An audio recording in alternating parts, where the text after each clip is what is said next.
Right guys, we're going to just show you how to do a trap bar deadlift properly with good form to reduce any risk of injury.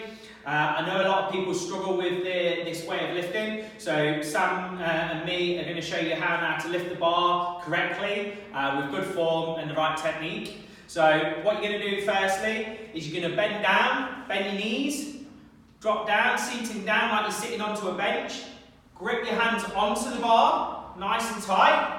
Lock your elbows out there, and then you're going to stand up and drive. Squeeze the bum at the top, keeping yourself locked out, and then when you're on your way back down, nice and controlled, chest up, drop down. Drive up, drop down. Okay, so what I'm going to do is now show you that from a sideways on movement, so you can see the angle in which we're moving at. So again, you can see where my back position is.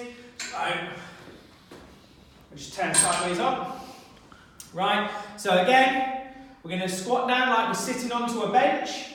Chest out, nice and proud, nice straight back, because that's going to really lock in our stomach muscles. Bend down, grip the handles, lock the elbows out, chest out, and then drive explosively through the legs and control down. Drive up and control down. Okay, so that's the right form for doing a trap bar deadlift, and you'll know because you'll feel the muscles in the right areas. Not only that, if your hands are locked onto the grips properly and your chest is out there, what you will find is you will feel all your back muscles here, especially the following day, because they have to fire up because of the way the chest position sits.